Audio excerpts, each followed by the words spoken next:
Welcome to BTI TV, Business, Technology, and Innovation.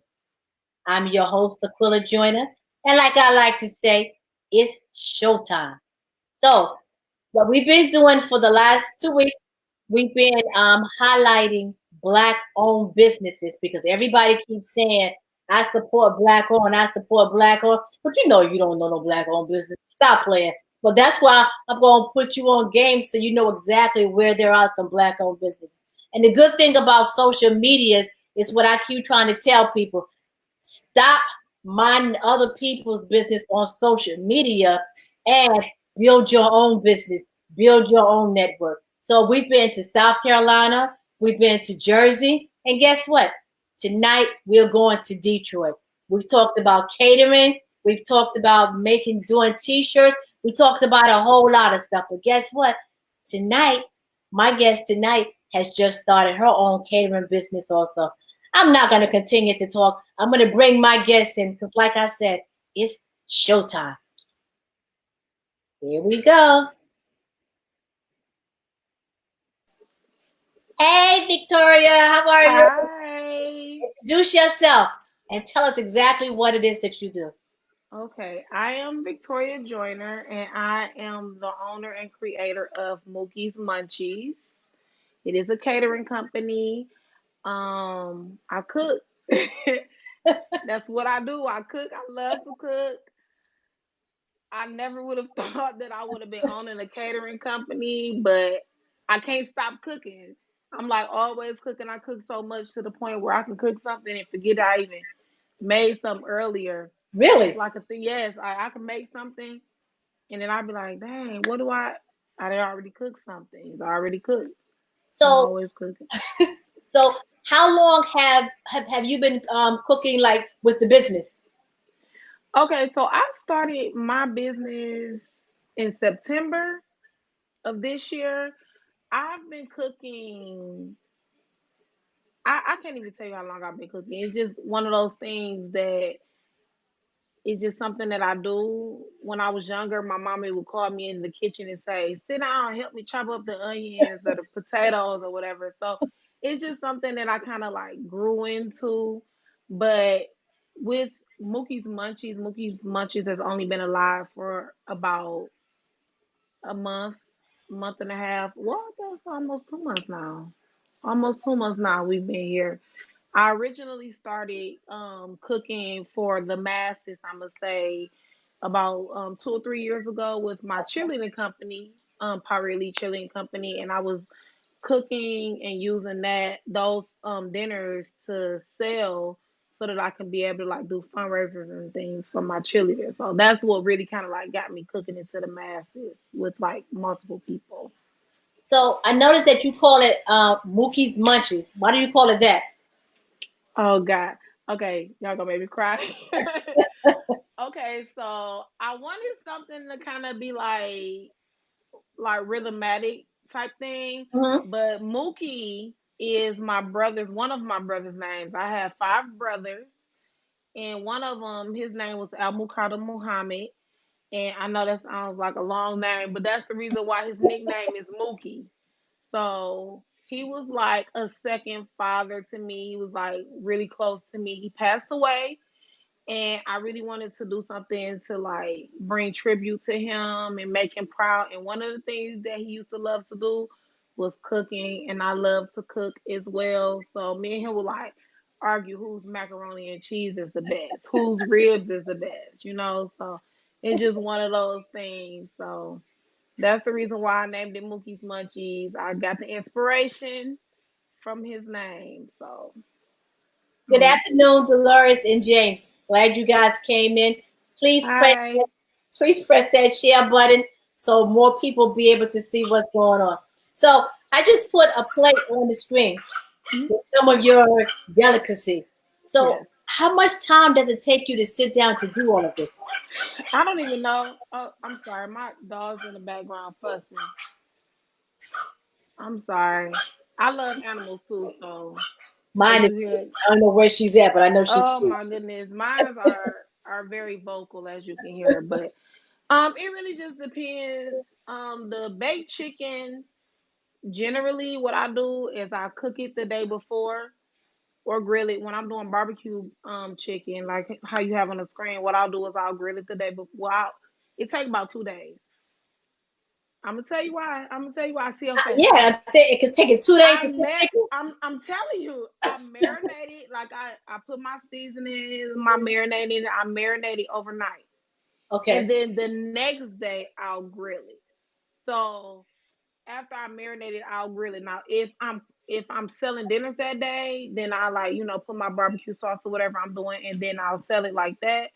But if I'm not, then I'll marinate it and grill it, and then put it back in the refrigerator, and then I'll take it out and put my barbecue sauce on it and make sure I bake it and get it like real tender. My chicken is like amazing.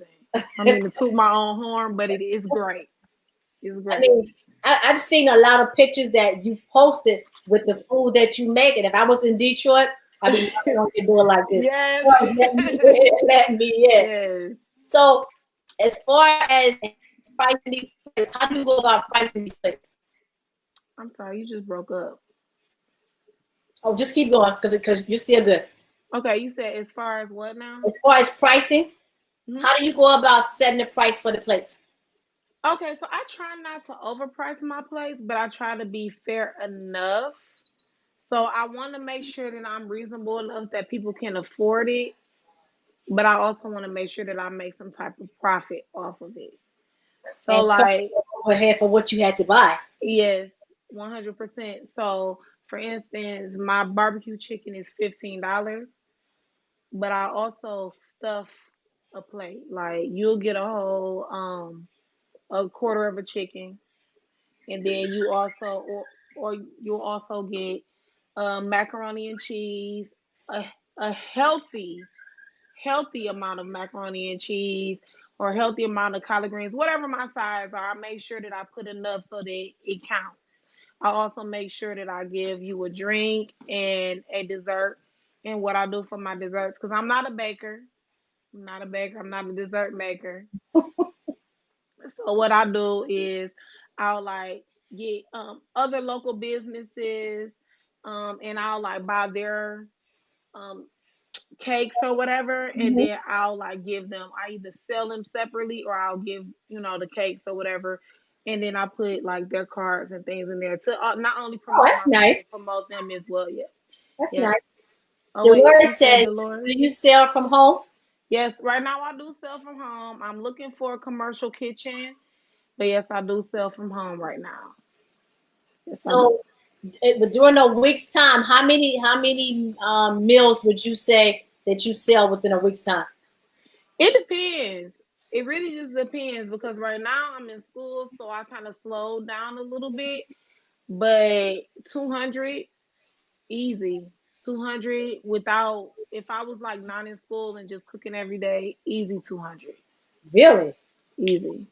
So, how do you promote it to get the people, to know? Or these people, these are like regular people that come that support you all the time. It's mostly the regular people that support me all the time, my friends. I call my friends and my family members that I'm close to my tribe. So my tribe, literally, they're like pushing full forward. Like I have a cousin. Every time she buys from me, she buys $150 or more. She's always buying 6 to Really? 10 plates. Yes, yes. I have a very loyal customer right now that even if I'm not cooking, he'll like ask me like, "Could you cook something for me today?" And I'm like, "Yeah." So when I actually cook, because normally what I'll do is I'll do like two meats and then four sides. And he'll buy like two or three plates. So I know for a fact when I'm cooking that I'm going in a day I'm going to have at least 10 sales at minimum in a day. Yeah. So you have a large kitchen? My kitchen is pretty big. I can move around it. I have a lot of counter space, and then I also have a kitchen table that helps me, as well. So So are you cooking every day? I don't cook every day anymore. Initially, I was not cooking every day, and for about 2 or 3 weeks, when I was like really pushing Mookie's Munchies, I was cooking every day. But right now, because I am in school and there's a lot going on, I'm not cooking every day. I don't want to cook every day if I don't have to cook every day. With me being at home, I try to make sure that I'm starting this new thing called Munchies Monday. So I'll be cooking like every Monday, Okay. and then I'll be able to like do have the rest of the week to do what I need to do.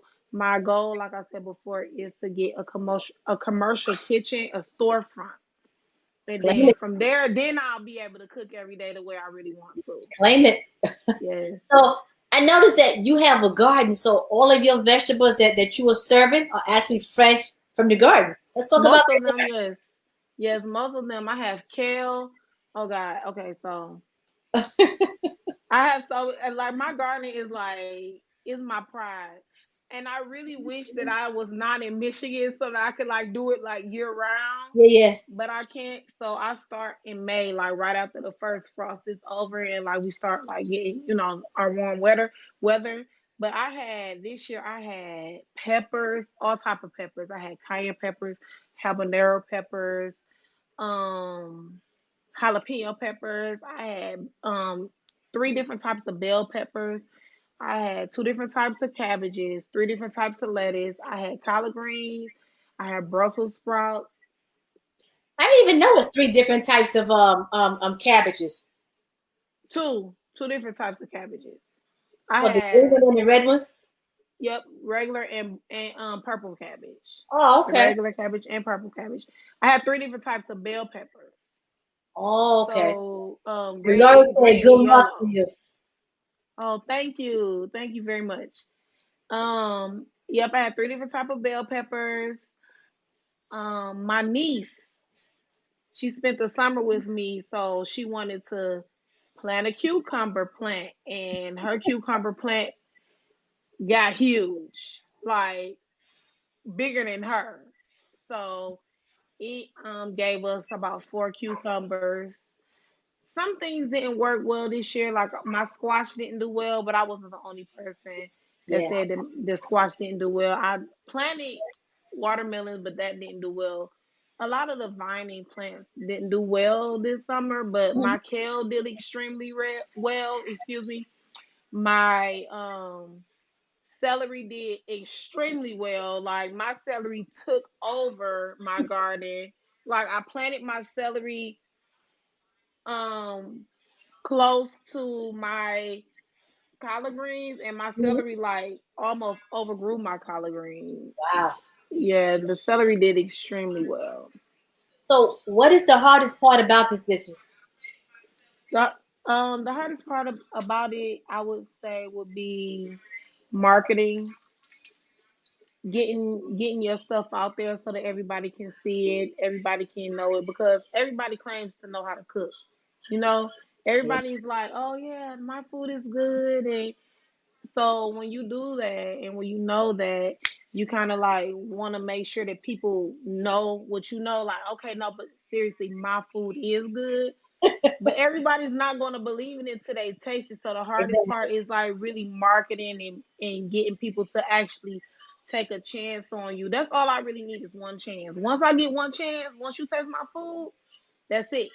So, as far as marketing, how are you going about putting it out there? My biggest thing, like I said before, is social media, my friends and things. So a lot of stuff that I do is I just, like you said, you saw my plates and stuff. I put Yeah. my plates out there. I push my plates. I put them out there. I try to make sure that I let everybody know that it's out there. I try to make sure that when I make a page or when I make a post, Yeah. I try to like add people to the post or add people to the page. But my friends and my customers are like my biggest pushers. Like they're the biggest people that are like letting people know. I get people that will text me randomly like, "Are you cooking today?" And I'm like, "Who is this?" But they're like, "Oh, I got your name, your number and your name from so and such and such." And those are my biggest people. My biggest promotion is my customers and my friends and people who have had my food. So you know what it is? This people don't realize that social media and it's free, but it's a Hmm. big it's a big way to promote, and people don't realize it because the people go on social media and they promote everybody else's business. They always sharing somebody else's stuff, but when it comes down to their own stuff, they don't share it. You know what I'm Mm-hmm. saying? But people don't realize you got to keep pushing your stuff on social media. Mm-hmm. Keep pushing it because the more people see it, the more people hear about it, the more people will continue to tell other people about it. I mean, And then somebody may not, my biggest thing is somebody may not necessarily today want a dinner. You yes, know, they may have cooked, but if yes, I put my dinner out there, it's like, okay, well, she saw it and she might like it and she might be like, oh, okay, that looks nice. But the day that she decides not to cook yeah. and she wants to feed her family, that's what I'm here for. See And that? that's how my thing happens is because like you said, I'm always putting it out there, even if I'm not cooking. Like today I'm not selling any dinners, but I'm still cooking. So even with me not selling dinners, I'm still going to put it out there. Hey, You have I to. made this and I made that today. Whatever comes from me, whatever God gives me to give, to my family and my friends, whatever I have, whatever I create, I make sure I take a picture of it and I make sure I put it out there so people can know I can do this, I can do that, I can, take care of whatever it is. And then that way, the day that somebody decides that they don't want to cook and I am cooking, that's an automatic customer because they already saw that I could do that. So that's my biggest thing. The more that they see, hey, and you know what you do too? This is just a suggestion. Add a tagline to what it is that you're doing because people remember stuff like that too. You know, I mean, it works for me. You know, Yeah, and yeah. Mine is love at first bite. So it's Mookie's Munchies, love at first bite. yes, yes, Yeah. I like that because the more and more people see that, I mean, just throw it up on Facebook. Mookie's Munchies, love at first bite. Because the more and more people see it, the more and more they become familiar with it. Every time Yeah. they see that, they're gonna think about you. Yeah, So 100%. one thing for sure, things people don't need today, tomorrow they always need it. So you don't have to think about 100%. that. Yeah. But you seem to be doing really, really well because every time I see it, I know I always want to play. It is doing really well, and I'm extremely proud of it because it's doing really well, really, really quickly. Like within the first 2 days, I had over 1,000. I mean, excuse me, over 300 followers. Over 300 followers, and I'm hoping to get to 1,000 followers within the next few months because if I get to 1,000 followers, I'm gonna give everybody a discount. I'm gonna do like a 10% or 15% discount, but we'll see. But But listen, yeah, that's the type of thing stuff that you have to do to retain yeah. your customers. Sometimes we have to give something away for free. So let me ask you this right here. I know I'm running back, but do you deliver or do they come and pick it up? It's both. I deliver and people come and pick it up. Um, if okay, my fiance delivers. Let's just be honest. So if Yeah, she's working and I'm cooking, because when I'm in the midst of cooking, I can't always stop and get right. away. So a lot of the times, if she's working and I can't stop and get away, then they will pick up. But I do let people know. I try to get up early enough so that if I do have to deliver, I can make those plates, sit them to the side, and that I can make sure that I deliver by dinner time. So it just depends. A lot of the times when I'm cooking, I'm up easy at 7 or 8 o'clock in the morning cooking. Really. So yeah, But yeah, if you're doing easily like 200 plates a week, that's a lot yeah. of cooking It is, and it's a and a lot of lot of money. delivery. Yeah, but the thing about it is that a lot of the times it's families. You know what I'm saying? So it's family. So like I said, my cousin that's in Detroit, she'll order 7 plates. That's 7 plates right there. And that's just one order right there. I also get a lot of orders from businesses. Oh, that's good. Yep, I get a lot of orders from businesses and like, in Detroit we got all of the we got GM, we got Ford, we got Chrysler. So like the plants and things. So if I know that I'm going to get business there, I let them know. So they'll let me know like whatever their time is. And I say, okay, well, you go on lunch at 8 o'clock at night, for instance. So I know I got 15 plates to take to those people. So I set their place and I put them to the side. And then at 7:30 I'll leave and I'll deliver. So I try to make it's really more so about managing your time and True. being able to have good time management. I do run behind sometimes because you're cooking, so you want to make sure that it's complete. You don't want to And it's not. give, yeah, you don't want to give anybody, so I'll let people know like, hey, I'm running 30 minutes behind. But for the most part, the people that I do have, I deliver to them if I have to deliver. But a lot of the times people just pick up. A lot of people are not far from me. And I'm seeing James says set up your DoorDash. I've already done it. I do DoorDash. Well, that's I even got better. and that's really what it is because this is my DoorDash tablet right here. It helps me. It is a godsend because I don't have to worry about it. So what I do is I set up I have on my merchant portal, I have everything like all of my days blocked off. And then if I decide I'm going to cook today, I put it out there. I let people know, and then I put the times that I'm going to be cooking, and then DoorDash will bring them in. And DoorDash, that's free. Well, it's not really free, but it's cheap. It's cheap advertisement as well. I mean, you pay for the equipment, but you don't really have to pay for the advertisement because you're on their portal. So they're gonna, put it out there. So if I'm available, when they look up, what's going on in the area, it's already up there, and they're able to go ahead and order. And that is a godsend. I sit, cook and do what I need to do, and then they just deposit it into my account. Well, you know what? Now I just learned something because I didn't know that they give you like a little tablet to You, monitor. That's something I never knew how it worked. I just it's ordered a it and whole use it. system.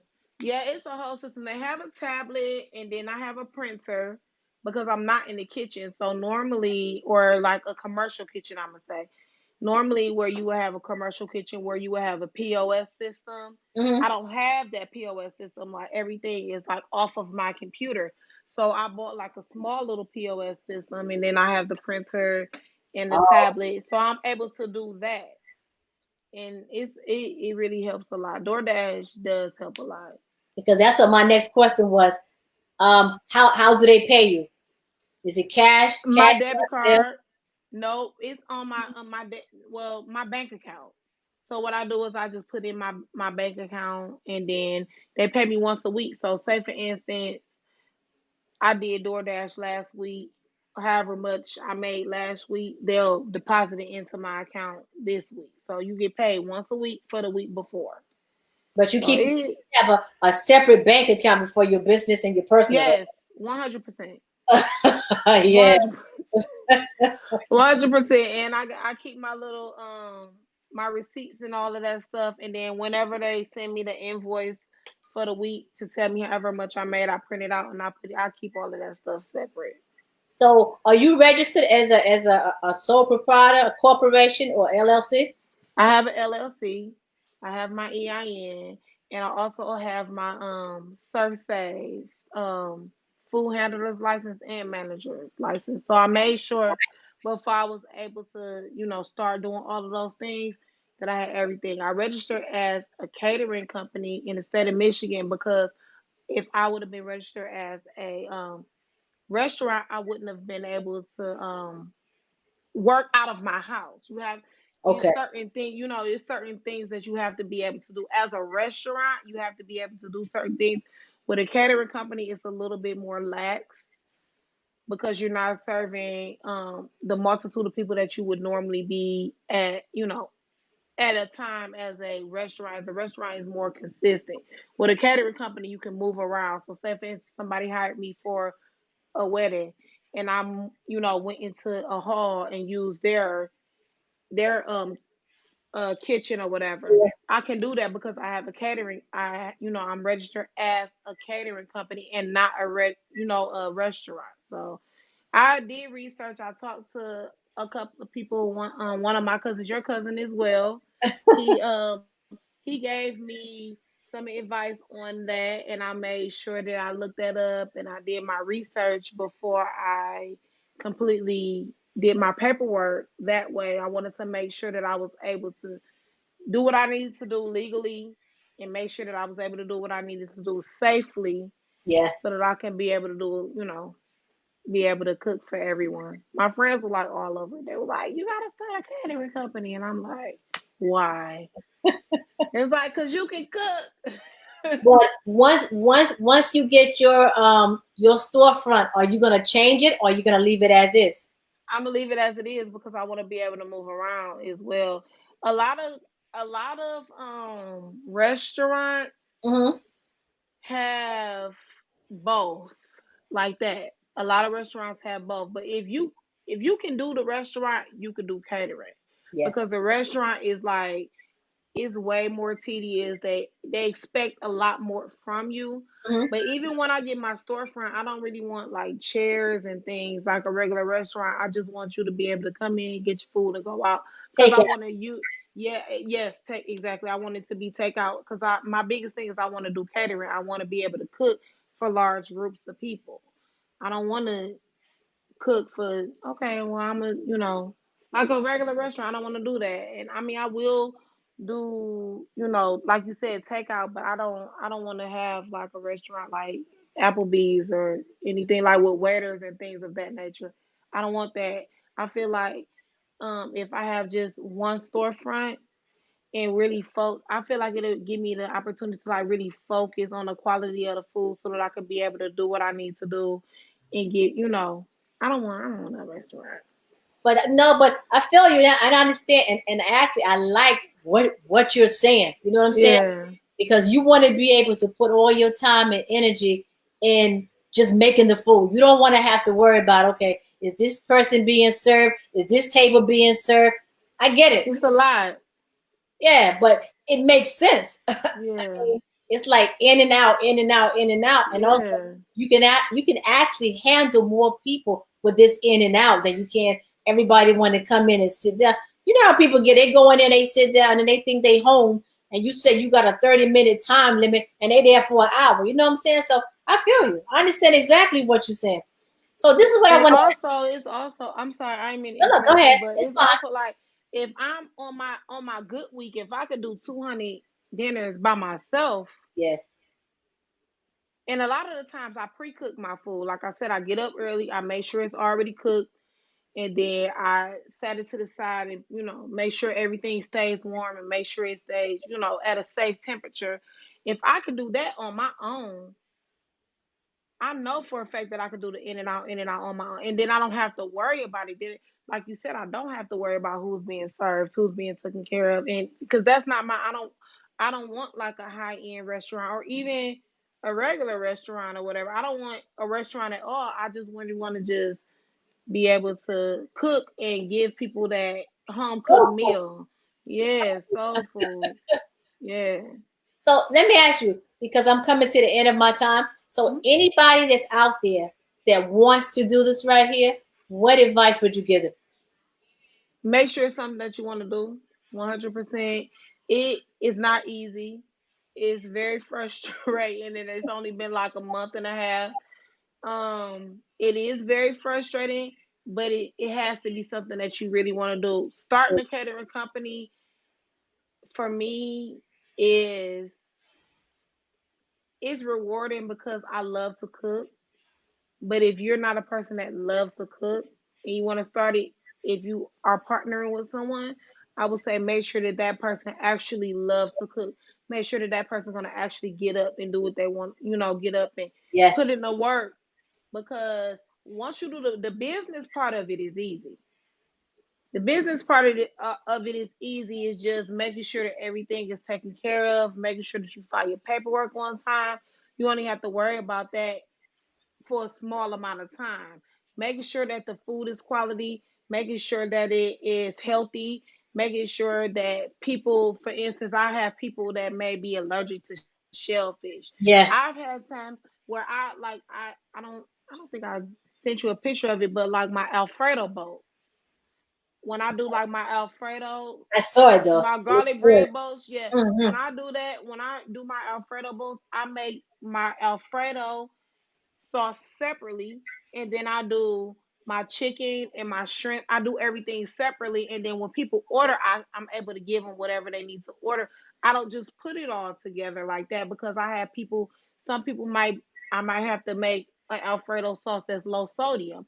I Yeah. might have to make an Alfredo sauce with something that may not have as much dairy in it. You know what I'm saying? Like it depends.